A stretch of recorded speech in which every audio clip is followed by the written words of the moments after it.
Hello, today we're going to be talking about the second group of countries that we're going to cover here in the comparative government course. We've already covered advanced democracies, post-communist countries. Now we're going to move on and we're going to talk about less developed and newly industrializing countries. The three countries that fit that, or this pretty wide criteria, are Iran, Nigeria, and Mexico.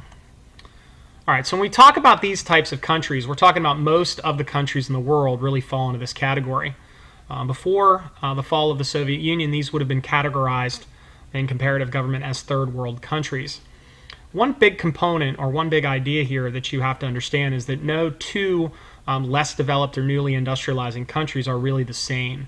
They are all very different. They all have different combinations of advantages and disadvantages that are going to kind of play into their current situation. One thing that all of these countries, or many things, there are some common themes here. They're going to have low GNP. They're going to have trade dependency on larger nations. They're going to have weak infrastructure. And again, many of them do share the idea that they have very weak democracies. And again, this is an outgrowth of the fall of the Soviet Union and that burst in democratization that followed. And again, we could talk about whether that continues today or if we've seen that democratization retreat. All right, so we have two types of less developed countries or developing countries. One are the newly industrializing, and then the next is the less developed. So when we look at the newly industrializing, we have South Korea is a great example. This is a country that had a very compressed economic change, political and economic change, which means it happened very quickly. All right, so that, change here in the United States, the political change that came after the revolution, and then the Industrial Revolution change, we're talking about a span of many, many years. Here in these newly industrializing countries, this generally happens pretty quickly. A good example of a newly industrializing country that we're going to study here is Mexico. Okay, Iran also would fit into this category, but it's only partially industrialized and there's really no democracy. So what we found is that in these newly industrializing countries, we've seen a trend where you have rapid change in terms of the economy, moving into markets. And on the other hand, we've seen a lot of democracy, but that's not the case in all countries. The next type of country we'll look at here is the less developed, and this is the larger group of the two. These are generally viewed as unstable, and most of them are ruled by some type of authoritarian rule. Nigeria would fall into this category when we're talking about our AP6. All right, so when we talk about economic development, we're talking about economic liberalization. We're talking about the introduction of markets and private ownership. All right, and this has been really popular. Again, since the fall of the Soviet Union, many countries have embraced the markets. And again, you can kind of go back and make comparisons of the end of the Soviet Union because they failed to embrace. Great Britain, who did change course there in the late 70s and early 1980s, and then of course China, all embracing marketization and privatization. In comparative politics, we're really going to look at GNP and GNP per capita. We're also going to look at PPP in order to measure economic development. Again, this is just a reminder of some of those measures that we studied back in the intro. PPP is the one that is comparative people who study comparative politics kind of use because it really takes into consideration other factors like really how expensive is it to live in a country. $10,000 in one country can be vastly different than $10,000 in another. Our three countries have very low PPPs, and you see at the bottom, in Mexico it's 15,006, Iran 13,300, Nigeria 2,800. So again, very, very low in those three countries that fall into these less developed and newly industrializing categories. All right, when we talk about economic development, we're also talking about sectors. Now, I know this came up in the introductory lessons, but this is a good little review here. I have all of our countries listed here, and I have them divided up into their sectors of development, the primary, secondary, and the tertiary sectors, which is agriculture, industry, and then services. And what you'll notice here is in those countries, those three countries that we're going to be studying here in the second half of the course, Iran, Mexico, Nigeria, the agriculture section is huge in Nigeria, and again, that's our less developed country. You'll notice that Iran is a little greater, but it's not at the point of Mexico. So again, that's that kind of tweener. And then we have Mexico, which has a very low agricultural section, a middle-of-the-road industrial section, and then, of course, a pretty robust services sector. And that's what really happens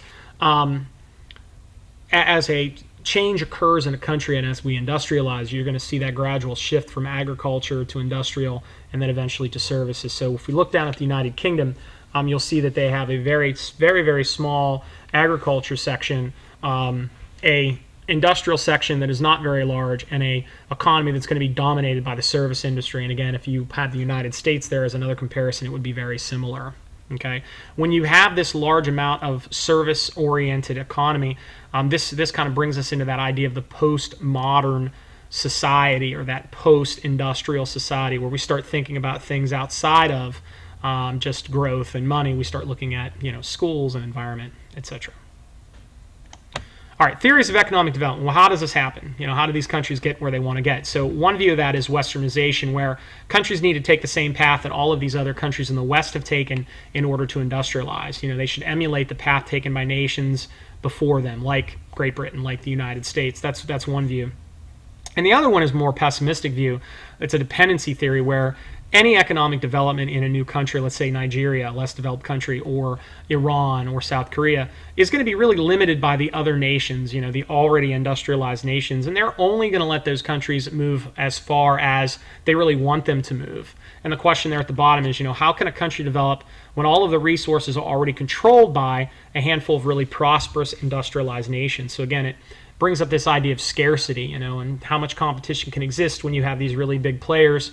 And basically, a lot of these newly industrializing countries have to find areas that they can kind of fill in the gaps, these areas that are missing in the other parts of the world economy. So two really different views, one that's kind of positive, and then one is a little pessimistic. All right, so there's two different types of economic policy that we will see in the developing world, or the less developed world. One is import substitution.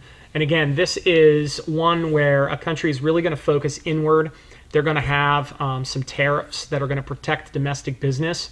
They're going to restrict imports, and they're really going to internalize so that they can build and grow their own internal industries, or homegrown industries.